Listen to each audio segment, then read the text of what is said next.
So this is going to be the absolute best high ticket sales training video you are ever going to watch, because I'm going to personally teach you my $350,000 a month cash collected framework that I've used personally to generate $40,000 a month in commissions, cold hard fucking cash. So the first part of this training is understanding the problem. Now, when selling any product or service in high ticket sales, you have to understand that people are opting into these ads and they're hopping on sales calls because they have a problem, period. No one puts their information into ads and hops on sales calls just to check things out. One of my favorite analogies to help me understand this is a straight man doesn't walk into a gay strip club just to check things out. There's a reason why he's walking in. Sometimes these people, they feel like they're okay with where they're at. They also know that they've been comfortable though, right? Maybe they make good money, but if they fixed a certain little problem in their business, then they would make way more. Some people, they have some time freedom, but they know they should have even more. And a lot of these people just don't want to live their life in stagnation, even though they have been for a while, because they feel like they're not growing. They're not getting more growth in their life. Now, here's a key point to emphasize here. Your job as a salesperson is to find out what the person's surface level problem is, because without a problem, we can't sell them a solution. So how we do that in high ticket sales is that, let's say if they filled out an ad, right? And you're a setter, you call them and say, hey, John, who's this? John, this is just Joey with XYZ company. I was giving you a ring because you put your info into an ad to get access to a free training to help with outcomes. It shouldn't have been sent over to your email at their email. Do you mind just checking for me again real quick? I just want to make sure that you actually got that. Yeah, sure. And John, while you're checking that out, man, I might be able to send you something that's a little bit more relevant or specific towards your situation or your circumstances. So I guess just fill me in a bit, man. What made you want to check out the free training to get help with industry in the first place? Here is where they're going to tell you the problem, all right? Let's say if you're trying to sell a wholesaling course, right? They say, yeah, man, I wanted to access that free guide because I want to learn how to generate and close those leads. I've been trying to wholesale for these past few months, but I just haven't been able to close any deals yet. And boom, right? So the problem for this guy is that he needs help starting up his wholesale business. So now you want to think, right? Someone who's trying to start up a whole nother business, right? Let's say wholesaling business, for example, or just trying to learn a new money-making skill. I wonder why someone would want to do that, right? It's probably because he's not making the money that he wants to make. He's not able to have enough time for him and his family. So I can get more context to set myself up for the next part of the call. Now, the next section of this training, it's finding out the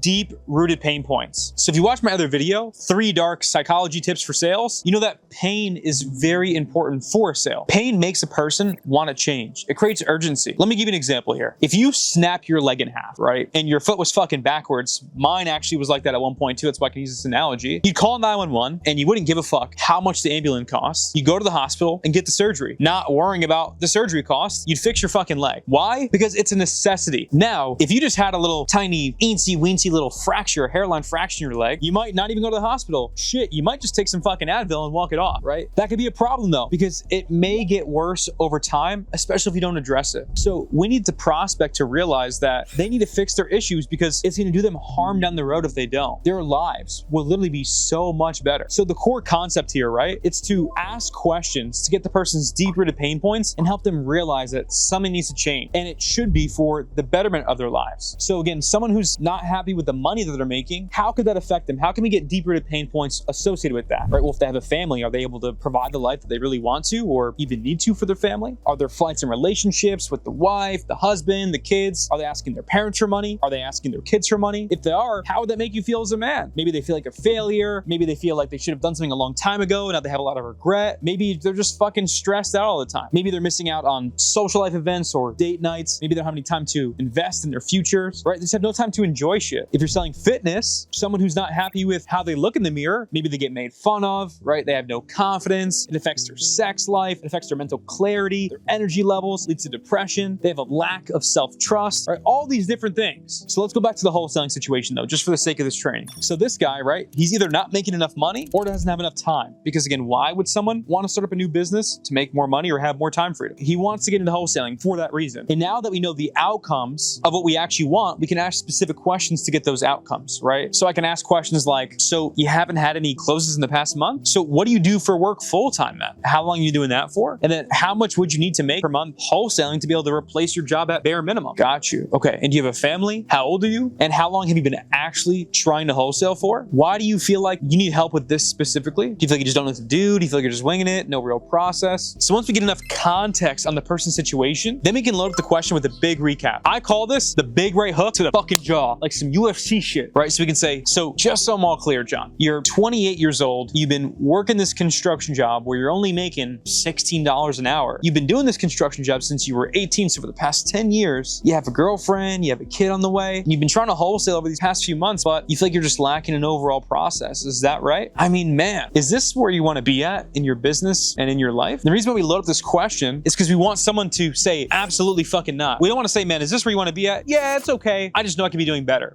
We want to get them to decide, no, this is not where I want to be at. We want to get that release of control, like, absolutely not, or fuck no. And then once we get that, we want to push back and get them to sell us of why this is not where they want to be at. So it's not me actively selling the program that I'm selling, it's getting them to sell me on why they need to make a change, why they need that fucking ambulance, why they need that surgery for their leg. So I can ask a question and challenge them and say, well, John, why not for you, man? Because you've been doing this for the past 6 months, trying to wholesale, just winging it. Why is this not where you want to be at? Well, because I've been trying to do this for a while now and I'm just not making enough money. Like I said, I have a kid on the way now and the construction job was good. It was good for myself, but now I have more people to support, more people that rely on me financially. Something needs to change. So John, when did you realize in the past 6 months after not closing any deals, did you realize that something needed to change? When I had my kid, when I found out my girl was pregnant. And when did you realize that? Like 5 months ago. So John, can you be man to man with me for a second? How is this affecting you personally? Like knowing you have a kid on the way and you're not making the money that you know you need to, boom, now we're in deep rooted pain. So John's gonna be like, fuck man, this shit sucks. I'm stressed out all the time. I can't sleep. I'm staying up late at night,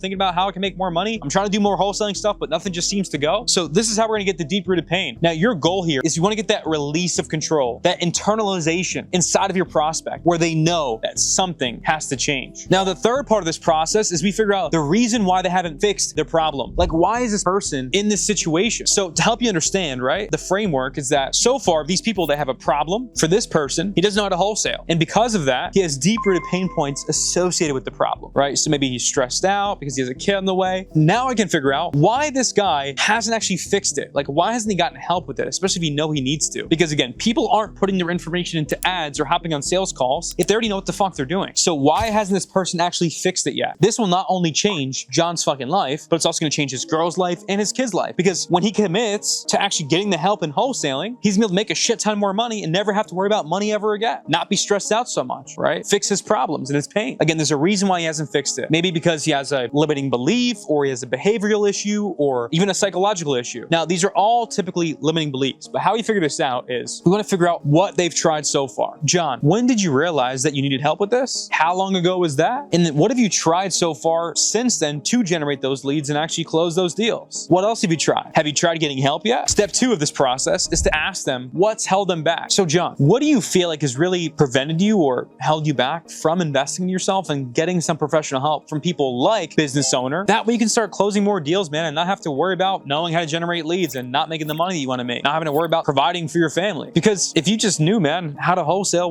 my life would be changed, right? So what's really held you back, John? This is going to extract their main objection, AKA the reason why they haven't bought before. Now, some examples of this, and it's usually going to be a mix of the two. Psychological reasons like money, logistical, meaning they're just flat out broke. But because this person's flat out broke, they think that they can't actually do anything about it, right? I'm just broke, so I can't invest in myself. When really what they need to do is become resourceful, actually commit to finding a way. Because when they tell themselves I'm flat out broke, they don't even look at any options because they don't believe that there's any options out there. Some people, again, are afraid of getting scammed. Sometimes it's time, right? Some people wait for the perfect time, or they say, I don't have enough time. Some people are just comfortable, right? Behavioral issues like procrastination, overthinking, catastrophizing everything about, if I do this, my world is gonna end, it's gonna be terrible, my kids are gonna die, perfectionism, right? Waiting for the perfect time. And then some people have like some circumstantial limiting beliefs. They thought you needed to be in or have certain circumstances to start. They might think, all the good opportunities are already taken, the market's too saturated, location's an issue for me. So we wanna clarify all these things, right? Because all these things are limiting beliefs that don't serve this person or anyone, as a matter of fact. Now, I'm gonna teach you how to handle the most frequent two, right? It's money logistical. You're talking to broke people. You're like, fuck man, I can't close these people because these people are broke. No, it's that you or the person you're speaking to are not committed to becoming resourceful and finding a way to make it happen. If I asked John, what's really held you back? And he said, I know, to be honest, I've been needing help, but I also know these things cost money. I barely have any money. I'm like living check to check. So what you want to do is you want to walk them through that belief. So you want to normalize and get agreement first. So here's how we do it. We say, yeah, man, I totally hear you. Oh, Joey, I've just been really scared of taking that risk, man. I know I got to do it. It's just never know if it's going to work out. Yeah, dude, I totally hear you, man. I think that's why most people don't invest in themselves. Would you agree? I agree. John, would you also agree, though, that maybe fear of taking risks is one of the biggest reasons why most people don't get to their goals and stay stuck? It's because it's scary to take risks? Yeah, absolutely. I agree. So John, there's really two different types of people in the world, man. The people who get to their goals and the people who don't. Do you think that people who actually get to their goals take risks, or do you think that they don't? No, they definitely do take risks. So John, which type of person do you want to be? Do you want to be the person who says, I can't invest in myself because I'm too scared to take the risk and never get to my goals because of that? Or do you want to be the person who says, I'm committed to doing whatever it takes, even if it means overcoming my fears and taking risks so I can actually fix these problems and never have to worry about money ever again? Which type of person do you want to be, John? So let me ask you this, John, because it's a lot easier to say that than to actually do it. What kind of example do you think you'd be setting for your daughter, knowing you could have completely changed not only your life, but their lives, but you didn't because you were just too scared? More cost questions. How much money have we thrown away and are going to continue to throw away because we should have taken risks, but we were just too scared to? Ah, shit ton, hundreds of thousands. Are you willing to continue to keep settling for that? Do you think if you were actually committed to taking risks and you actually got the help that you needed, do you think that this stuff would be an issue for you right now? No, it wouldn't. 100% you're right. Thank you so much for helping me understand. Here's how we gain the commitment for fear of taking risks. So John, how committed are you, man, on a scale of 1 to 10 to push through your fears, man, and invest in yourself? Learn the skills you need that you can solve these problems and pain points and never have to worry about this stuff ever again, man. And John, you would agree, if you knew how to generate the leads, if you knew how to close them, would any of this stuff be an issue for you right now? Now, this is super important because it helps the person realize that the only thing that's causing them to be in this position, this painful moment, it's themselves. That no one's going to save them besides them. They're going to have to step up and commit. They can't play the blame game anymore. You could literally be the best mentor in the world. You could be Jesus Christ, right? But if the person doesn't commit to listening and doing the work and actually taking accountability and responsibility, nothing's going to change, right? Now, the fifth part of this training is going to goals. Once you gain this person's commitment, you want to get their goals by saying, so when you actually commit to getting the help that you need, where do you want to get to exactly? And you want to make sure that you get the specifics. It's pretty easy. You can check some of my other trainings that'll go over goal expansion and how to ask questions like that. So the sixth part of this is just the pitch. It's going to be the easiest pitch training you've ever had in your life. So you got to understand is that you're going to sell to 3 different types of buyers, right? You're going to have beginners, right? People who don't really understand your service. They need super simple explanations. You're going to have intermediate buyers. They understand the basics. They just need confidence in results. Then you have the advanced operators. They want every detail. They appreciate thorough breakdowns. You should make it so easy to understand that your 10-year-old little sister could understand it. That's the pitch. The 7th section is tie them down and close after you pitch. Once you go through the pitch and you say, does that make sense for you? Do you have any questions on that? You answer their questions. Then what you do is you want to get a double tie down. So it works like this. On a scale of 1 to 10, man. 1, this is the absolute worst meeting that I've ever been to. I don't think this is going to help me out at all. Or 10, I feel like this is exactly what I've been needing to move forward with my business. Where do you feel like you're on that scale? If there's anything below a 10, I want to ask them. So just so I'm all clear, you feel pretty confident about it. What do you feel like is maybe missing that we didn't cover? Where if you're like, man, if you guys had this, it'd be a 10. Or is it just like a little bit of nerves? Honestly, there's nothing really missing. I think it's more of just nerves. Okay, so it's a 10. Everything makes sense for you. That's what I'm here for. I just want to make sure that that's understood. Yeah, man, it's a 10. Okay. And the second tie down is going to be their commitment tie down. And we want to make sure that we add the reason why they haven't bought before and tie it into this commitment tie down. So we can say something like, so on a scale of 1 to 10, 1, you're going to come in here, you're not going to do the fucking work at all. You're going to waste your time, waste our time. Or 10, you're going to be 100% committed to doing whatever it takes. You're going to ask every single question you fucking possibly can when you get the help that you need. And you're actually going to commit to finding the money and doing whatever it takes so you can get there as long as it makes sense for you. Where do you feel like you're on that scale as far as your commitment to get stuff done? I'm at a 10. I would say a 9. Okay, well, I'm not asking for perfection. I'm just asking to give it your best. You're saying that you wouldn't give it your best, or you would? No, I would. Okay, so it's a 10? Yes. So you want to say, so you ready to get started? Yes, absolutely, Joey. Perfect. So for you, John, to walk you through the entire process from A to Z, showing you how to generate the leads, how to find the properties, how to find the cash buyers, how to close the deals. That way you can stop working this other job and not worrying about providing for your family. You can get to 15, 20K a month and never have to worry about this shit ever again. It's only a one-time investment of just 10K. Here's some key notes here. Get their surface level problem, get the pain points associated with the problem, and get their commitment to make a change before you pitch price. If you're a closer or a setter and you want to double your fucking close rate, triple your commissions, this is going to make you successful. If you want to get into high ticket sales, you want to start making money online from your computer and help out other business owners like people that I help with, you want to surround yourself with successful and higher level people, business owners, entrepreneurs. Click the link in the description, watch my other pieces of content, or click the link to apply and see if we're a good fit to work with me and my team one-on-one to help you succeed in the online money space. Thanks for watching, guys.